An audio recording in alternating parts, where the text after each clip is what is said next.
sport is unique and it's beloved. You're one of the most beloved figures in the history of boxing. Before this fight, was there pressure on you thinking, man, if I go out there and I don't look great, perhaps I might hurt my past? Or did you feel just so confident in yourself that never entered your mind? Wow, I never asked me that. The thought of failure never creeped in my mind. Is that failure? I don't know. I don't care. That was a hell of a question. In a good way or a bad way? No, in a way of how do I answer that question? I never think of I always think of myself as grandeur.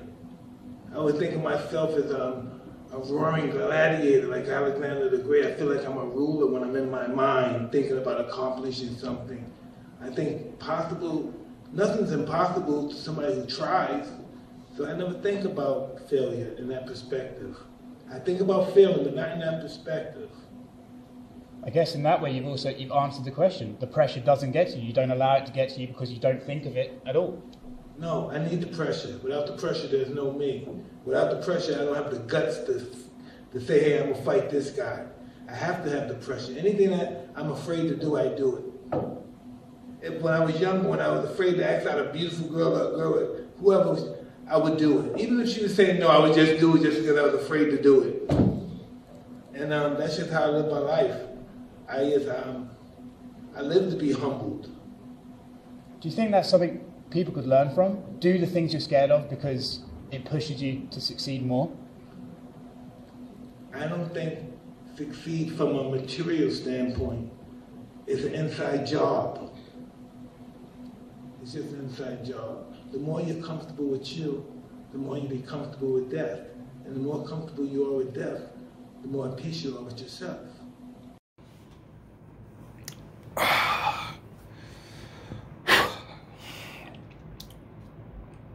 We look at Mike Tyson as a funny dude / boxer / you know what I'm saying? I'm Mike Tyson. I can do anything I can box. You know what I'm saying? That. But sometimes this man been dropping gems, dimes, we say, quarters, things that we actually sit down. If you sit down and listen to that, I watched this thing about,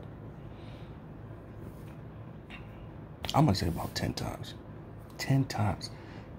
Because there's some points he put on that I've been saying for years. And there's some things I just found out and I learned from. I'm like, whoa, hold up.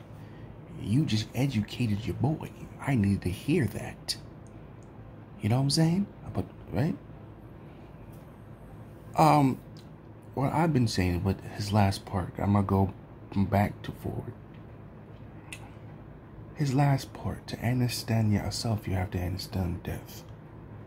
To understand life, to understand life is to accept death. To accept death is to understand life. And with that life, you understand what's inside who you are. Because you make peace of what's going to happen. Now, you're probably saying, what in the hell is I'm talking about? And what the hell was he talking about? Life and death is similar. It's something that we cannot escape. Life is what we're doing right now. Doesn't matter if I'm just laying up and right now doing nothing. I'm saying laying up, you're probably at work or just playing video games, watching TV, working out at the gym. That's life. Whatever you're doing is considered life. You're living. The end part of everything is death. And what you do between life and death, it's all up to you. You know what I'm saying? Yes, we have a short-term time on this life. You can, you know what I'm saying? And we rush to things we have to do because we have so much limited time, right? And you just don't know when your time's up, right? We get that format. You saying? But the work we have to do within ourselves, what he said, and not as a materialistic spot, but what you have to do something within ourselves to make us happy, feel accomplished. Now, what does that mean? He says it's not, define success is not a materialistic way. It's what's inside of yourself. So the success that we all are trying to achieve individually, whatever that is, has to also the majority of it, of that success, is within ourselves first, and then to achieve whatever we want. Once we establish what we want within ourselves, we can manifest it and bring that out into the world, living. This man been dropping dimes, and I've been sitting here and listening to this man, and the reason why you have to listen to Mike Tyson when he drops these certain things, because this man just drops them, and you understand what he's saying, and that he's been going through some rough, like when he gone through some shit. You're saying people that did things to him, things that he did to himself, and things that he did to other people.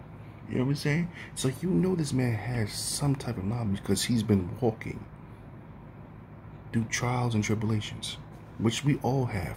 But the thing is, the difference between what he's doing and the majority of people is that he realizes the mistakes he has made, the mistakes that people did to him. He has acknowledged and understand those mistakes. Most of us hasn't acknowledged those mistakes. You know what I'm saying? So it takes repeating. He acknowledges it, and then he can drop that type of information out. This man has what got me is the failure part. He needs the pressure, because without the pressure, that's not who I am. I can't go out there, see a beautiful girl or a fighter who's probably more better than me, bigger than me, probably stronger than me, but I want that pressure to say, hey, I can fight that guy. I can go out there and ask that girl out. Even though the concept of that will probably he probably lose that fight. Could be a draw, could be a loss, could be a win. Same thing with a woman. You can ask, she could say, nah, I have a man, not looking for a relationship, or I'm looking for a relationship. You saying? So that got me thinking, oh, if I can apply that same pressure onto myself, imagine where I can go now. This man Mike Tyson dropped so much dimes in that press conference. It's ridiculous. And I just wanted to express how I interpret what he was saying. And you'll probably have you probably have interpreted in your own ways as the same. But that's how my mind's at work at that. Because I feel like that's what I got from this man. And just sit here and just be overwhelmed to think about certain things with this man just dropped. It's like, I can take what he said, implant it in my brain, and say, okay, this is some things I have to constantly work on. And he kind of showed me, like, yo, you still gotta work on yourself, B. And I'm like, God damn, you're right. Which I know, but it's just like hearing it, it's like there's more stuff to be worked on. You know what I'm saying? And I'm saying there's still more things I need to learn. Still more things to understand within myself. You know what I'm saying? So that shit was fire. I mean, thank you, Mike Tyson, for that. Put your comments below with your thoughts about this interview, his interview after his fight between him and Rose Jones Jr. I want to know your thoughts about this, man. Real shit.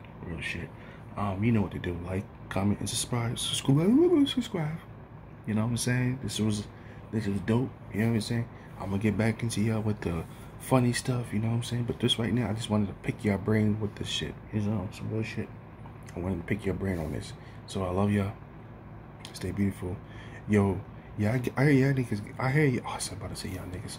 I'm sorry. Y'all, some of y'all getting snow. Over here, it's like a typhoon over here. Like, it's ridiculous. Rain. You know what I'm saying? So, I mean, stay safe out there, man. If you're out there outside, stay beautiful, stay blessed. You know the thing. And put your comments below. I want to know your thoughts, man. I love y'all. Continue being great. Continue working on yourselves. We gonna be alright. Love y'all. Bang, bang. And it's your boy. Ooh. Chaka, papa, boop, boop, bow.